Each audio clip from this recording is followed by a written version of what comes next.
নমস্কার, অমৃত সুরলহরীতে সবাইকে স্বাগত জানাই। আমি সুপ্রিয়া। আজ আপনাদেরকে শোনাবো ঠাকুর শ্রীরামকৃষ্ণের এমন দুটি গুণের কথা, যে দুটি গুণ আমাদের মধ্যেও যদি থাকে তাহলে আমরা হব অসীম ক্ষমতার অধিকারী।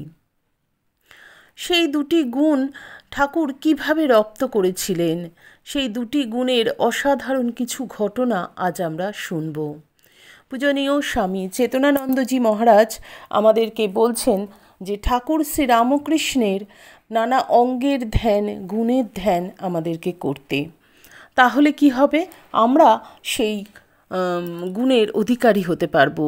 ঠাকুর বলে গেছেন, যে আমার চিন্তা করে সে আমার ঐশ্বর্য পায়।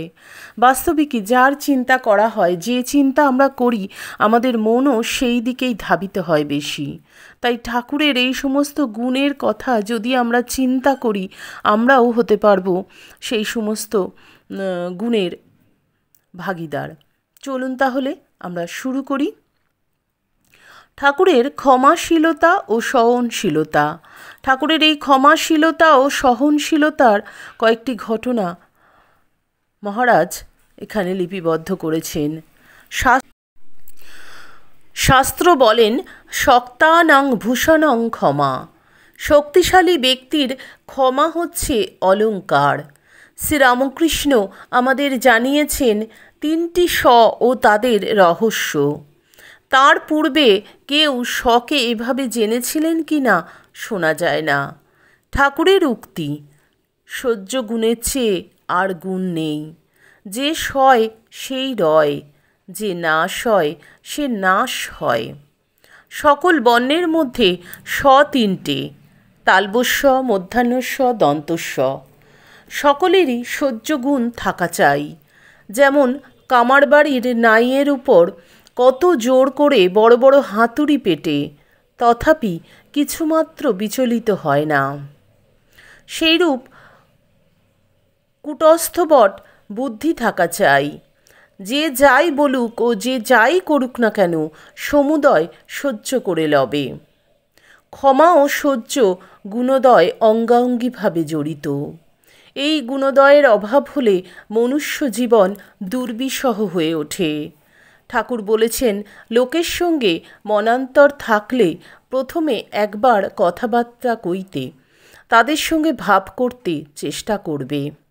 চেষ্টা করেও যদি না হয়, তারপর আর ওসব ভাববে না।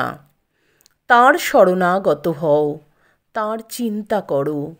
তাকে ছেড়ে অন্য লোকের জন্য মন খারাপ করবার দরকার নাই। যে মন তাকে দেব, সে মন এদিক ওদিক বাজে খরচ করব?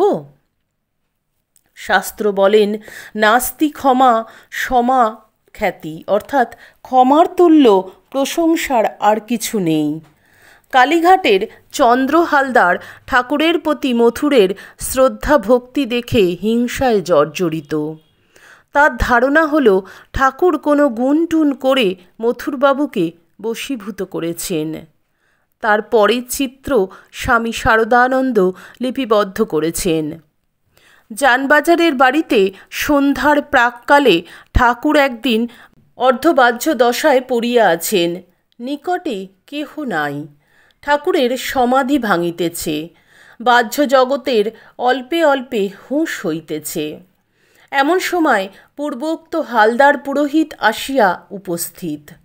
ঠাকুরকে একাকী তদবস্থ দেখিয়াই ভাবিল, ইহাই সময়। নিকটে যাইয়া এদিক ওদিক চাহিয়া ঠাকুরের শ্রীঅঙ্গ ঠেলিতে ঠেলিতে বারবার বলিতে লাগিল, ও বামুন, বলো না, বাবুটাকে কি করে হাত করলি, কি করে বাগালি, বল না। ঢং করে চুপ করে রইলি যে, বল না।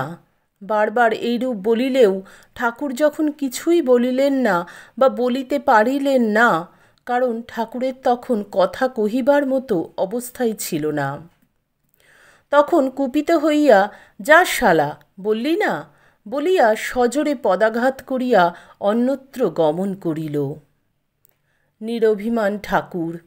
মথুরবাবু একথা জানিতে পারিলে ক্রোধে ব্রাহ্মণের উপর একটা বিশেষ অত্যাচার করিয়া বসিবে বুঝিয়া চুপ করিয়া রহিলেন।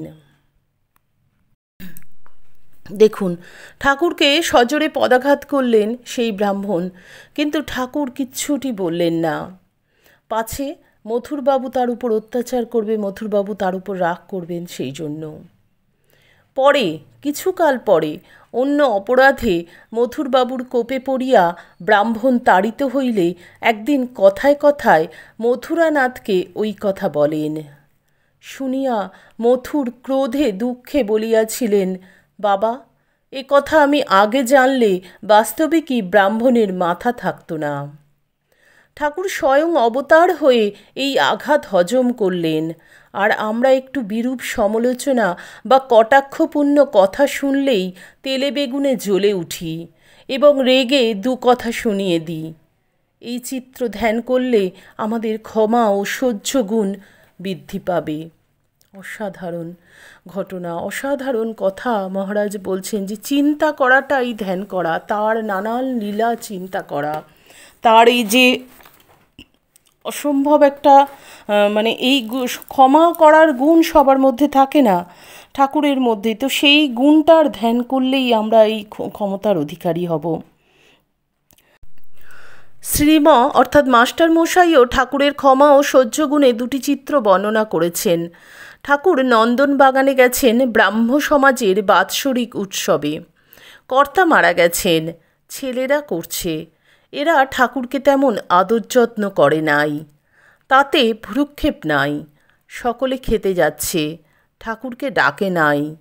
ভক্তরা কেউ কেউ বিরক্ত হয়ে চলে আসতে চাইছেন। ঠাকুর ছল করে বললেন, না, এত রাতে যাব কোথায়, আবার ভাড়া দিবে কে? শেষে এক স্থানে নিজে গিয়ে বসলেন। জায়গাটা অপরিষ্কার ছিল, জুতো রাখার স্থান। নুন টাকনা দিয়ে দুই একখানা লুচি খেয়ে এলেন। কেন করলেন না? ছেলে মানুষ ওরা, ওরা জানে না তাকে, তিনি তো তাদের জানেন, তাই কৃপা করে খেয়ে এলেন। একবার রাসমণির নাতি তৈলক্য মেয়ে মানুষ সব নিয়ে এসেছে কুঠিতে, আমোদ আহ্লাদ হবে বলে পাঠালে ছোট ভট্টাচার্যকে নিয়ে এসো। ঠাকুরকে বলতেই গিয়ে হাজির। বলছেন, কি মশাই, কেন ডেকেছ? তৈলক্য বললে, আপনার গান শুনব। ঠাকুর উত্তর করলেন, সে কি গো? কই, ওরা মেয়ে মানুষের গান করবে, আমরা শুনব। ঠাকুর বলছেন যে কই, ওরা মেয়ে মানুষরা গান করবে, আমরা শুনব, তা না করে আমার গান? তারপর উনিও গাইলেন, ওরাও গাইল। চলে আসছেন, তখন ওরা মিষ্টি মুখ করাতে চাইল, কিন্তু তিনি খেলেন না। পিছনে পিছনে একটি লোক খাবার ঠাকুরের ঘরে নিয়ে এলো। কথায় বলে, সহ্যের একটা সীমা আছে। হৃদয়ের কুটুক্তি অত্যাচার সহ্য করতে না পেরে ঠাকুর গঙ্গায় ঝাঁপ দিতে গিয়েছিলেন ও কাশিবাসী হওয়ার সংকল্প করেছিলেন। যা হোক, শেষে সামলে ঠাকুর হৃদয়কে বলেছিলেন, তুই আমার কথা সহ্য করবি, আমি তোর কথা সহ্য করব, তবে হবে, তা না হলে খাজাঞ্চিকে ডাকতে হবে। আরও একটি অনবদ্য চিত্র। ঠাকুর থিয়েটার দেখতে গিয়েছেন। অনেক রাত হয়ে গিয়েছে দেখে গিরিশ গরম গরম লুচি ভাজিয়ে ঠাকুরকে তার অফিস ঘরে বসিয়ে খেতে দিলেন। দক্ষিণেশ্বরে যাওয়ার মুখে গিরিশ মদ খেয়ে ঠাকুরকে ধরে বসলেন। তুমি আমার ছেলে হও। ঠাকুর বললেন, তা কেন?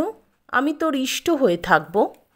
মাতাল গিরিশ তখন অকথ্য ভাষায় ঠাকুরকে গালি দিতে লাগলেন।